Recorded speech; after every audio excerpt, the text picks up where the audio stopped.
Hello, my name is Colin Bunyard. I'm going to be responding to Kevin Nix's question from the reading this week in chapters 7 and 8 of The Great Leveler. Kevin quotes Scheidel discussing Stalin's leveling interventions at the hand of the party and how they were successful in their intended objectives, though execution was brutal in implementation. But the eventual consequential blowback as a result of those leveling measures taken left the population within the USSR as net negative, worse off essentially than prior to the Bolshevik Revolution. And so his question on this observation is there ever a good time to revolt? Is there a good, consistent indicator out there that the post-revolution society will be better than how it was pre-revolt? So that is an excellent question. I feel like it's a very complex question, I think, to try to tackle. And I'd say that my answer is that there is no revolution that's guaranteed to ultimately provide a more stable, secure, or socially beneficial structure than the status quo being revolted against. Not guaranteed. It can happen. Often it doesn't. But as far as any key indicators, it's hard to point to a particular one. A lot of it, I feel like, depends on where you are coming from, the person answering that question, on your perspective of certain revolutions, right? As a white American, my initial reaction to that is, well, the American Revolution, which for many white Americans, the American Revolution was great. At many non-white Americans to, today at this point as well. But if you are to ask Indigenous Americans, Black Americans about the American Revolution, if you're taking it from the context of the people who engaged in and were immediately impacted by the results of that first generation within when that revolt happened, you could not necessarily say that they were better off than prior to, because they were in the same situation. And so it really, I think, is in the eye of the beholder in this case. I think that there are several Iranians that may point to the Iranian Revolution as being successful, of being able to push away foreign control of the nation, take control internally. And there are many Iranians who maybe do not believe that that's true. So it really does depend on that perspective of the individual. As far as timing, when is a good time to do anything in that regards, right? I guess indicators that would point to successful timing may be nonviolence.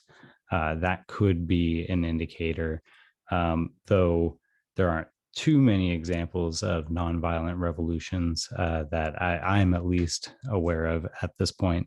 But you could point to the Indian Revolution for independence of British rule that did have a lot of nonviolent components to it, though it wasn't completely void of violence. And so I think another thing that gets raised in this question is that,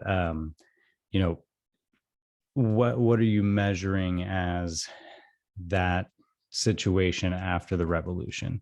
If you're just measuring the impact of the quality of life, let's say, on the immediate citizen, then I don't think you'll end up getting the full picture in that regard. So just because life can get tougher does not mean you're necessarily worse off than before.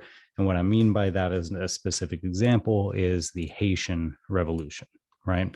So, formerly owned by France, slave nation, and revolted against its French rulers, became an independent state, first state founded by former slaves, and life didn't necessarily get easier for everybody on the island, but they were free.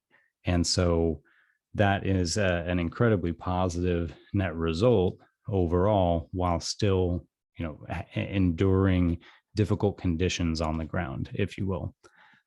So again, it kind of depends on what you're measuring as good timing or as the good end result.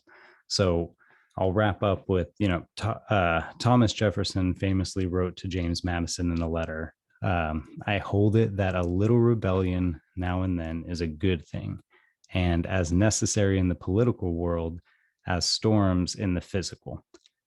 And so, whether you might agree with Jefferson or not, one thing is true, and I think that is, revolution behaves like wildfire. Once it's sparked, it can be completely unpredictable. It often leads to negative outcomes, maybe can lead to positive outcomes. Again, depends on who you're looking at. And one of the things that I found in trying to figure out and formulate an answer to this question was actually a paper a journal wrote in UCLA by Timur Kuran in 1989. And he observed that a feature shared by certain major revolutions is that they were not anticipated. Unlikely though the revolution may have appeared in foresight, it will in hindsight appear inevitable because its occurrence exposes a panoply of previously hidden conflicts. So that revolution really is dependent on those, underlying situational aspects that are fomenting, that revolutionary attitude within the citizenry. So, Kevin, thank you for your question, and I hope I've done an okay job touching on what is clearly a very complex and I think a nuanced area. So thank you.